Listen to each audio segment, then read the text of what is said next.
মানে ওরা আমি না দেখেই ভালোবাসছি বলতে গেলে। চাটা কি করলাম তো আমি নদীতে ফালাই দিছি।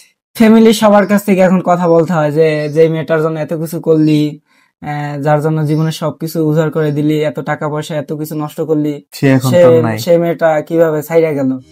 আহারে মায়া, আহারে তুমি জীবন জুড়ে থাকো। আসসালামু আলাইকুম, সবাই কেমন আছেন? আমি হাসিবুর রহমান হাসিব আছি আপনাদের সাথে। আজকে আমার সাথে আছেন বাইজিৎ হোসাইন। সে তার জীবনের গল্প আমাদের সাথে আজকে শেয়ার করবেন। আপনারা যদি আপনাদের জীবনের গল্প আমাদের সাথে শেয়ার করতে চান, আমাদের মাধ্যমে শেয়ার করতে চান, তাহলে এই নিচের দেওয়া হোয়াটসঅ্যাপ নাম্বারে আমাদের সাথে যোগাযোগ করবেন। বাইজিৎ, কি অবস্থা জি, মামা? আলহামদুলিল্লাহ ভালো। কেমন আছেন আপনি? আলহামদুলিল্লাহ ভালো। এখন তুমি বেশ কয়েকদিন ধরে তোমার সাথে দেখা হয়, জি, তুমি তোমার জীবনের গল্পটি শেয়ার করতে চেয়েছো আমাদের কথনের মাধ্যমে। এটা আমাদের কথনের প্রথম এপিসোড। এর আগে আমরা কথনে কখনো ভিডিও করি নাই। তোমার জীবনের গল্প দিয়ে আমরা শুরু করতে চাচ্ছি। আহ, এবার তুমি তোমার জীবন থেকে নেওয়া তোমার যে গল্পটা, জি, এই গল্পটা আমাদের সাথে শেয়ার করবে এবং দর্শক শুনবে। আপনারা যারা শুনছেন এবং দেখছেন অবশ্যই কমেন্ট করবেন, কমেন্ট করে জানাবেন আপনাদের কেমন লেগেছে আমাদের এই গল্পটি আপনাদের কাছে। তো ভাইজিৎ, জি। কিরকম কিভাবে কি শুরু হলো? আসলে মামা জীবনে সবারই প্রেম আসে, তো সেক্ষেত্রে আমারটাও ব্যতিক্রম কিছু না। তো আমার জীবনেও প্রেম আসছে, কিন্তু সেটা আমি আমার নিজের করে পাই নাই। আচ্ছা, আমাদের সম্পর্কটা শুরু হয়, আমরা একসাথে কোচিং করতাম, ওখান থেকে শুরু। তো দুজনে ক্লাসমেট ছিলাম, একসাথে কোচিং করতাম, ওখান থেকে আমাদের সম্পর্ক শুরু হয়। তো আমাদের সম্পর্ক শুরুটা হয় মানে ওরা আমি না দেখেই ভালোবাসছি বলতে গেলে। একসাথে প্রাইভেট পড়তাম, তখন ও আসতো, আমিও যাইতাম। তো ও সবসময় বোরকা পরেই আসতো, তো আমি কখনো ওর চেহারাও দেখি নাই। তো একদিন এক বন্ধুর সাথে বললাম যে আসলে ওর তো আমার ভালো লাগে। পরে বলে যে ভালো লাগলে তাহলে বইলা দেখ। তো তারপরে যখন ওরে আসলে ওর মানে সবসময় প্রাইভেটে গেলেও আমরা দুষ্টামি করতাম। তোর একটা পার্স ব্যাগ নিয়ে আসতো, আমি সবসময় ওইটা নিয়ে দুষ্টামি করতাম। তো একদিন দুষ্টামি করে আমি পার্স ব্যাগটা নিয়ে আসছি আমাদের বাড়িতে। ও আর কিছু বলে নাই আমারে যে আমি আনছি বা কি জন্য আনছি। পরে আমরা দুজনে পরামর্শ করলাম যে আসলে ওর ব্যাগটা যেহেতু আনছি, ওর ব্যাগটা তো আর খালি দেওয়া যায় না। তো তারপরে কি করলাম যে ওর ব্যাগটার ভিতরে কিছু গিফট দিতে চাই। তো সেক্ষেত্রে আমি একটা ডায়েরি কিনলাম, আর কিছু চুড়ি আর অন্যান্য কিছু জিনিস কিনলাম। কেনার পরে আমার এক ক্লাস ফ্রেন্ড আছে, ওরেও বললাম। তারপরে ব্যাগটা যদি আমি সরাসরি ওর হাতে দেই নাই, আমার ওই ফ্রেন্ডের মাধ্যমে দেওয়া হয়েছে যে বাইজিৎ তো তোরে খুব পছন্দ করে। পরে ওর সাথে বলতেছে যে দেখ, আমার ফ্যামিলি এসব কখনো মাইনা নিবে না।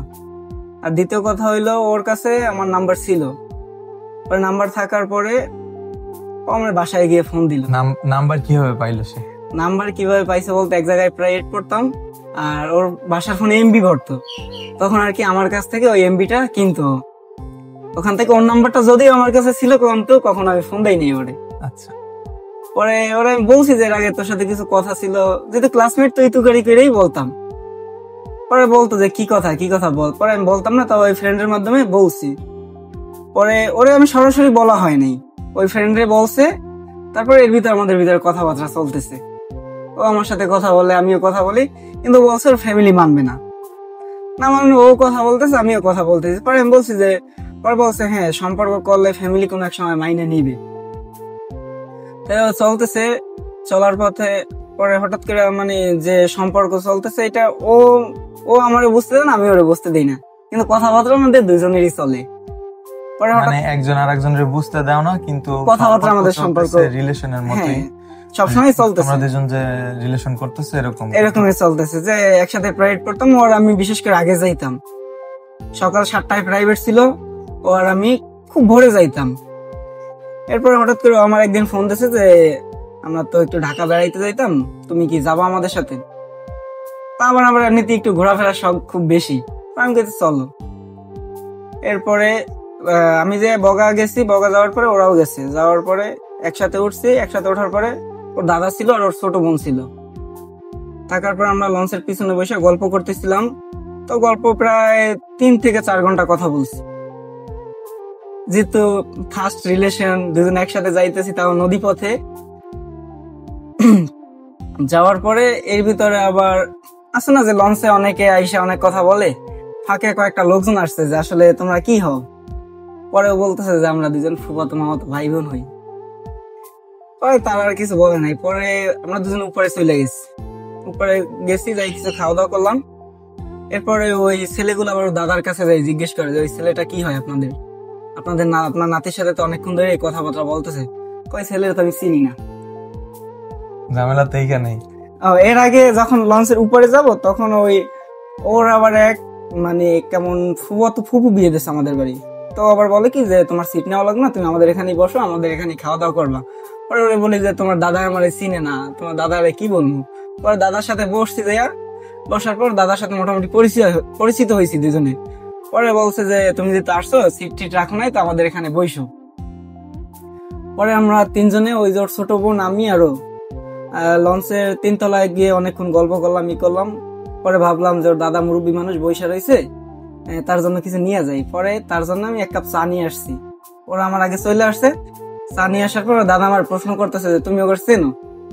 আমি কি না, ওদের তো আমি চিনি না। যেহেতু সে মুরব্বী মানুষ, তার কাছে প্রথম সম্পর্কে জন্য তার কাছে কিছু বলিনি। কাছে না, তাইলে তুমি ওর সাথে এতক্ষণ ওই জায়গায় বসে গল্প করছো কেন? একবার দাদা আমার সাথে অনেক রাগ হয়ে গেছে। ওরা দাদারে চা দিলাম যে দাদা চা নেন। ওর দাদা কয় না, তোমার চা আমি খাবো না। তো মামা তারপর সে আর চাটা নিল না আমার কাছ থেকে, না নেওয়ার। তো তাদের ওখানে তো থাকা আর আমার সম্ভব না। তো চাটা কি করলাম, তো আমি নদীতে ফালাই দিছি। নদীতে ফালাই দিয়ে আমি চলে আসছি। চলে আসার পরে ওরা নিচেই রয়েছে, আমি পরে উপরে এসে একটা কেবিন নিলাম, ওখানে আমি ছিলাম। সারাত্র ওর সাথে ফোনে গল্প করলাম। ফাঁকে ওরা 2 বোনই আসছিল কেবিনে আইসা। পরে 20 মিনিটের মতো গল্প করছে, নাস্তা পানি খাইলো, তারপর ওরা চলে গেছে। তারপরে আমরা সারাত ফোনে কথা বলছি। তো ফোনে কথা বলার পরে যেহেতু নতুন ঢাকা গেছে, ওর কাকির বাসায় গেছে। কাকির বাসায় যাওয়ার পরে ওর কাকির ফোন দিয়া মাঝে মধ্যে কথা বলতো, হয়তো দিনে 2 বার কি 3 বার লুকাই কথা বলতো, কেউ জানতো না। এরপর ও বাড়িতে আসলো। বাড়িতে আসার পর আবার কথাবার্তা চলতেছে। যাই এক পর্যায়ে দুজনে খুব ভালোবাসার এক পর্যায়ে আমি আমার ফ্যামিলিরে জানাইছি। জানানোর পরে বলছে যে বাবা, তোমার জীবন সঙ্গী তুমি খুঁজে নাও, ভালো মন্দ তোমরা বুঝতে শিখছো। ফ্যামিলি বলছো? তোমার ফ্যামিলি? আমার ফ্যামিলি। আমি এক পর্যায়ে বলছি আমার ফ্রেন্ডের মাধ্যমে যে বাইজিৎ তো একটা মেয়ের পছন্দ করে, মেয়েটার খুব ভালোবাসে। পরে ওর কাছে বলছে, আমার মা বলছে যে দেখো, জীবন তাদের, এখন তারা যদি মনে করে যে না তার জন্য মেয়েটা ভালো হবে, তাহলে সেই মেয়েটা বেছে নেক। এরপরে একদিন আমার বাসায় আসছে, আমার ফ্যামিলির সাথে আমি পরিচয় করাই দিছি। পরিচয় করাই দেওয়ার পরে বাসায় দুপুরে খাওয়া দাওয়া করে তারপরে ও বাড়িতে গেছে।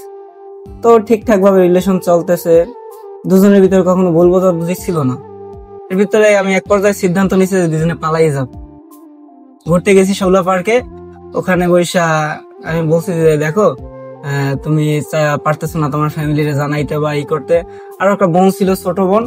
ওই বোনটা আমাদের সম্পর্কটা মানে মানতে পারতো না। ওর ছোট বোন? ওর ছোট বোন, ওর এক ব্যাচ জুনিয়র ছিল, কখন আমাদের সম্পর্কটা মানতে পারতো না। তারপর ও যেভাবে হোক আমার সাথে লুকাইয়া কথা বলতো, রাত 10টার পর হোক 11টার পর হোক। এমনও রাত গেছে যে দুজন সারা রাত ফোনে কথা বলে কাটাই দিছে। দিনে কথা বলতে পারতো না, বোন সমস্যা করতো। এরপরে ভালোই সম্পর্ক চলতেছে, দুজনের ভিতরে কখনো কোনো ভুল বোঝাবুঝি ছিল না। আর মোটামুটি ফ্রেন্ড সার্কেলও সবাই জানতো। তারপর আমার বাসায় কয়েকবার গেছে, আমার ফ্যামিলির সাথে যোগাযোগ করতো সবসময়, বা আমার ফ্যামিলিতে আসা যাওয়া করতো। ভালোই সম্পর্ক চলতেছে। তারপরে গেল 2024 সালের ফেব্রুয়ারি মাসের 6 তারিখে ও 5 তারিখ রাত্রে 6 তারিখ রাত্রে অসুস্থ হয়ে পড়ে। দুজন একসাথে প্রাইভেট, কিন্তু সকাল 7টা থেকে 8টা একটা প্রাইভেট, আর একটা হলো 9টা থেকে 10টা পর্যন্ত। তো দুজন একসাথে যেহেতু সময় পার করি, আর বিশেষ করে যেখানে প্রাইভেট পড়তাম ওখানে ওই ম্যাডামরাও জানতো, ম্যাডাম স্যাররাও জানতো যে আমাদের সাথে মেয়ে সম্পর্ক আছে। তারাও খুব সাপোর্ট দিত। আবার বলতো যে, পরে আমি এক পর্যায়ে বলছি দেখো, তাইলে দুজন যেহেতু দুজনে খুব ভালোবাসি, তাহলে আমরা একটা গোপনে বিয়ে করে রাখি। পরে বলে দেখো যে এটা আমি করতে পারবো না। কেন করতে পারবো না? আমার ফ্যামিলি খুব কষ্ট পাবে। আমার ফ্যামিলি যদি তোমার মাইনা না নেয়, তখন আমি তোমার সাথে পালাই যাব। তুমি আমার উপর বিশ্বাস রাখো। কিন্তু আমি অনেকবার পাগলামি করে বলছি যে চলো আমরা পালাই যাই। ও বলছে না, আমরা ফ্যামিলি যদি না মানে আমি তোমার সাথে চলে যাবো, তুমি এটা নিশ্চিত থাকো। পরে ফেব্রুয়ারি মাসের 6 তারিখে হঠাৎ রাত্রে অসুস্থ হয়ে পড়ে। ওর কাকি এবার জানতো, ওর একটা মেজো কাকি ছিল, তার কাছে বলছে যে আমি একটা ছেলের সাথে এরকম সম্পর্ক করি। পরে বলছে যে দেখ, তোর ফ্যামিলি তো এইসব সম্পর্ক এইসব কিছু মানে না, যাই করো বুঝা শুনা করিস।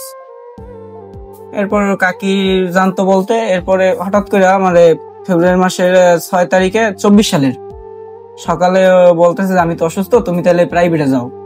আমি না গেলে তো তুমি যাও না, তুমি আজকে প্রাইভেটে যাও, নাইলে ম্যাডামরা খারাপ মনে করবে, যাও না আইলেও আয় না। পরে আমি গেছি, সকাল 7টার প্রাইভেট পরে বের হয়েছি, 8টায় ঢুকবো। তখন আমারে ফোন দিচ্ছে যে তুমি কি আমার কাকাদের কাছে ফোন দিছো? আমি না, কাকার কাছে আমি কেন ফোন দিব?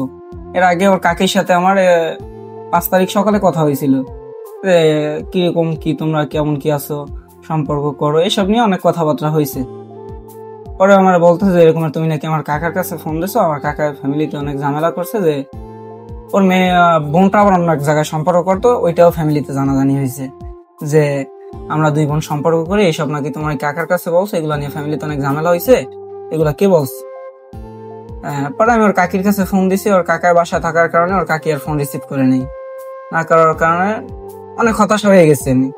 পরে কাকি ফোন ধরছে, ধরার পরে বললাম যে কাকি আসলে আমার সাথে কাকার সাথে তো কোনো কথা হয় না, কাকা এই কথাগুলো কিভাবে জানলো? পরে বলে ভাইজিৎ আসলে তোমার কাকা কিভাবে জানছে এগুলো আমি জানি না। পরে সে কিছুক্ষণ পরে ফোন দিয়ে বলে যে আমার ফোনে রেকর্ড ছিল নাকি, ওইটা সে শুনছে কাকির ফোনে। শোনার পরে আমার বলছে যে তাইলে তুমি কাজ করো, তুমি বিকাল আমাদের বাড়ির সামনে আসো, আমি তোমার সাথে চলে যাবো। পরে ওর কাকি আমার বলে যে তাইলে তোমরা যেটা ভালো মনে করো ওইটা করো। পরে চলে যাইবে। আমি সারা বিকাল দিয়ে ওর বাড়ির সামনে অপেক্ষা করছি, ও আর বের হয়নি। বের না হয় ও রাত্রবেলা আমার ফোন দিচ্ছে যে তোমার বাসায় আমার বাবাই যাইবে, দেখো কি বলে। ওর বাবা আর আসলো না, ওইভাবেই গেল। পরের দিন সকালে ওরে নিয়ে গেল নানা বাড়ি না কোথায় নিয়ে গেল।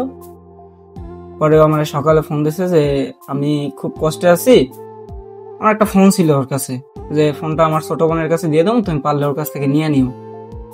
পরে ওর ছোট বোন আর ফোন দিয়ে দিল না, পরে ওরে নিয়ে লুকাই রাখলো। লুকাই রাখার পরে আমার ফ্যামিলি যেহেতু জানতো, ফ্যামিলির মানুষজন জানার পরে চেষ্টা করছে যে সমাধান করার বৈশা। পরে ওর মার কাছে লোক গেল, লোক যাওয়ার পর ওর মা বলতেছে যে আমার মেয়ে কোনো সম্পর্ক করে নাই। পরে যে গেছে উনি বলতেছে যে তোমার মেয়ে সম্পর্ক করে নাই, তোমার মেয়ে তো ছেলের বাসায়ও গেছে বা ছেলের ফ্যামিলির সাথে যোগাযোগ রাখছে। পরে তারা কোনোভাবেই বিশ্বাস করে না যে তার মেয়ে সম্পর্ক করছে, তাদের ফিরাই দিয়েছে। তারপর আমি যেভাবে হোক আমি আমার সর্বোচ্চ চেষ্টা করছি ওরে পাওয়ার জন্য, বা এলাকায় গণ্যমান্য যারা আছে তাদেরও 2 জনকে পাঠাইছিলাম, তা ওর মা তাদের কাছে বলতেছে যে আমার মেয়ের সাথে সম্পর্ক করে নাই। তারপর যে গেছে সে একজন বলছে যে আপনার মেয়ের সাথে ঘুরতে গেছে, এটা আমি নিজের চোখে দেখছি। যেভাবে করে মেয়ে আমার সাথে যোগাযোগ করে নাই, একেবারে যোগাযোগ বন্ধ ছিল। তারপরে 24 সালের রমজান মাসে, হয়তো 18 কি 19 রমজানে, আমি তখন পটুয়াখালী একটা ট্রেনিং এ, তখন হঠাৎ করে আমারে একজন ফোন দিচ্ছে যে তুমি যে মেয়ের সাথে সম্পর্ক করছো ওই মেয়েটার আজকে বিয়ে হয়ে যাইতেছে। পরে কাউরে কিছু না বলে আমি ওখান থেকে চলে আসছি। চলে আসার পরে আমি জিজ্ঞেস করলাম যে আসলে বিয়েটা হইতেছে কোথায় বৈশা। পরে বলে যে ওর ফুবুরি বৈশা। রমজান মাসের দিন ইফতারের 15-20 মিনিট আগে আমি ওর ফুবুরির দরজায় গেছি। যাওয়ার পরে ওর নানা আর ওর মামাতো ভাই দেখি কাজে নিয়ে আসছে। পরে মামাতো ভাই আমার দেখার পরে বলে যে এই ছেলে এখানে কি করে। পরে আমার আর কিছু বলে নাই ওরা। আমার বড় ভাই ফোন দিয়েছে যে কিরে কই তুই?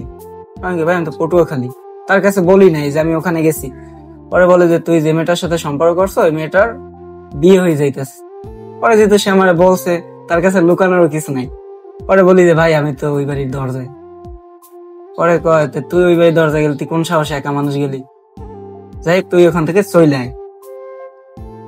পরে আমি তো মামা মানতে পারতেছি না বিষয়টা, এটা আসলে কখনো মানা যায় না। তারপরে আমি চালাকি করছি বলতে আমি থানায় ফোন দিচ্ছি। আসলে ওর বিয়ের বয়স নেই, ওর তখন 18 বছর। বিয়ের বয়স নেই, 18 বছর ওর পূর্ণ হয় নাই। যে বলতেছে যে এরকম বাল্য বিবাহ চলতেছে, ওই বাড়িতে আবার চোখে দফাদার আছে। পরে তারে ফোন দিচ্ছে আপনাদের বাড়িতে এরকম বাল্য বিবাহ হয়, তখন ইফতারির 5 মিনিট বাকি হবে তো এরকমের। পরে করছে কি মেয়ের খালু এবং ছেলের মামারা ওই মেয়ে নিয়ে ছেলের বাড়িতে চলে গেছে। যে ছেলের সাথে বিয়ে, যে ছেলের সাথে বিয়ে তারা ওখানে এসে পৌঁছানে, তার মামারা কিছু কিছু অংশ এসে পৌঁছাইছে, মেয়ের বাড়িতে বৈশা বিয়ে ই করে নাই, ওর ফুফু বাড়ি বৈশা। ওখানে আমি যাওয়ার পর ওখান থেকে ওরে নিয়ে ছেলের বাড়িতে যায় চলে গেছে। পরে আমি ওদের পিছ আসছি, পিছন পিছন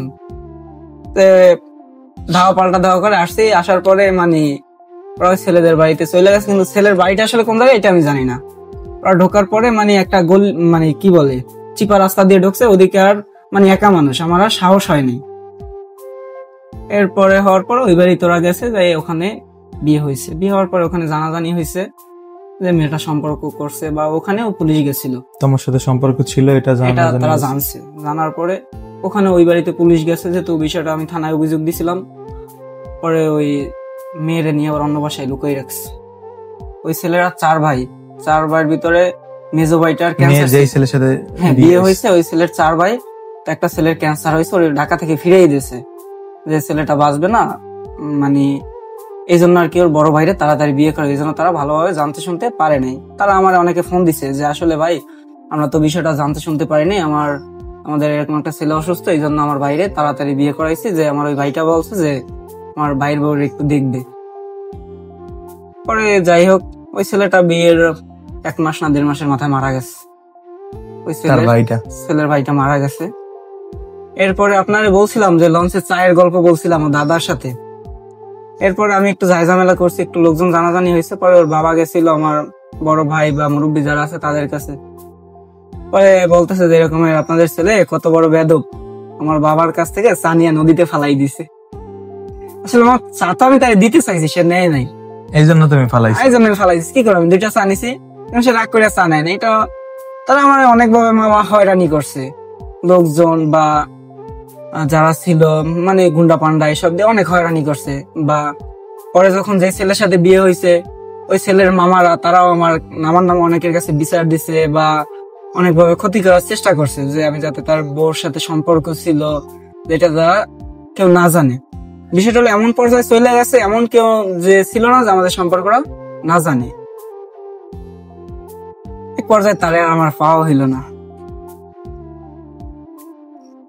এরপরে দেখা হয়েছে বলতে ও জামাই নিয়া ফ্রেন্ডদের মিষ্টি খাওয়াইতে আসছে। তখন আমার এক বড় ভাই ফোন দিয়েছে যে ভাই তুমি যে মেয়ের সাথে তোমার সম্পর্ক ছিল, তো জামাই নিয়ে মিষ্টি খাইতে আসছে। তো সাথে সাথে আমি বাসা থেকে চলে গেছি একটু দেখার জন্য। তো দেখার পরে আমার দেখছে, আমি ওরা দেখছি, ওর জামাই আমার দেখে চিনছে। চেনার পর জামাই আমার দিকে তাকাইছে, পরে ও নিশ্চিত তাকাই তাড়াতাড়ি ওখান থেকে চলে গেছে। এরপর আর তোমার সাথে কোনো কথা হয় নাই? না, এরপরে আমার সাথে আর কোনো যোগাযোগ হয় নাই, কথাও হয় নাই। ওই দিক থেকে কোনো কথা আসে নাই? না, ও আর কখন আমার সাথে যোগাযোগ রাখার চেষ্টা করে নাই। এখন কি অবস্থা? এখন ও ওর ভাবে, আমি আমার ভাবে নিজে গুছাই নিতেছি। এই হচ্ছে তোমার জীবনের গল্প।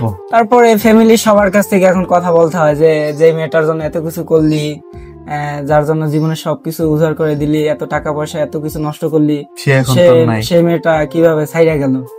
ফ্যামিলির কাছ থেকে অনেক কথা শুনতে হয়, বা বাড়ির মানুষ যারা আছে তাদের কাছ থেকে অনেক কথা শুনতে হয়। মানে এখন এক কথা বলতে গেলে একটা সময় সবার কাছে খুব ভালো ছিলাম, সবাই খুব ভালো জানতো, কিন্তু ওর সাথে সম্পর্কের কারণে মানে যে রকমের বিষয়টা হয়েছে বা ছাইড়া গেছে, ওর সাথে সম্পর্ক ছিল এটা মোটামুটি সবাই জানতো। আর ও যে ছাইড়া যাবে আমার কখন এই জিনিসটা আমি কখনো ভাবতে পারিনি, বা ওর সাথে আমার সাথে যে এতটা দূরত্ব হইবে এই জিনিসটা আমি কখনো কল্পনা করতে পারিনি। ও চলে যাওয়ার পরে জীবনটা মানে এমন পর্যায়ে চলে গেছে যে আমি ওখান থেকে বেঁচে ফিরবো এরকমের কোনো নিশ্চয়তা ছিল না। কারোর জন্য তো কারো জীবন থেমে থাকে না, এটা ঠিক আছে মামা, তবে জীবনটা মাঝ পর্যায়ে অনেকটা থাইমা গেছে। যেমন বলে যে একটা গাছ বড় হওয়া মানে বড় হইতেছে, মাঝখান থেকে যদি গাছটা মাছ থেকে যদি আপনি কাইটে দেন, গাছটা যেমন থমকে যায়, ওইরকম আমার জীবনটা থমকে গেছে। কিছু ভুল মানুষ তো জীবনে আসবেই, কিন্তু কিছু ভুল মানুষ আমাদের জীবনে আসার কারণে আমাদের জীবন থমকে যায়, সেটা ঠিক আছে, কিন্তু জীবন তো কোনোভাবে জীবন কারোর জন্য কখনো থাইমা থাকে না। হয়তো মনে হয়েছিল যে ওরে পাইলে আমি অনেকটা ভালো থাকবো বা ওরে নিয়ে অনেক সুখে থাকবো। মানুষ তো সবাই আশা নিয়ে বাঁচে, সবাই স্বপ্ন দেখে সবাইকে নিয়ে। স্বপ্ন তো আমি একা দেখি নাই, স্বপ্ন ও আমার নিয়ে দেখছে, আমি ওরে নিয়ে দেখছি, কিন্তু মাঝপথে ও ছাইড়া গেছে। প্রিয় দর্শক, এতক্ষণ আমরা শুনলাম বাইজিতের জীবনের গল্প। আপনারা আপনাদের জীবনের গল্প যদি এভাবে আমাদের মাধ্যমে শেয়ার করতে চান, তাহলে নিচের দেওয়া হোয়াটসঅ্যাপ নাম্বারে আমাদের সাথে যোগাযোগ করবেন। আপনাদের জীবনের যে কোনো ধরনের গল্প আমাদের মাধ্যমে শেয়ার করতে পারবেন। তো আজকে এই পর্যন্তই। সবাই ভালো থাকবেন, সুস্থ থাকবেন, আর একটি কমেন্ট করে দিবেন, লাইক দিবেন। আপনাদের যদি গল্পটি ভালো লাগে অবশ্যই লাইক কমেন্ট করবেন, কমেন্ট করে জানাবেন গল্পটি আপনাদের কেমন লেগেছে এবং শেয়ার করবেন অবশ্যই। তাহলে আমরা এখানেই শেষ করি নাকি? জি মামা। আল্লাহ হাফেজ, সবাই ভালো থাকবেন। আসসালামু আলাইকুম। আসসালামু আলাইকুম।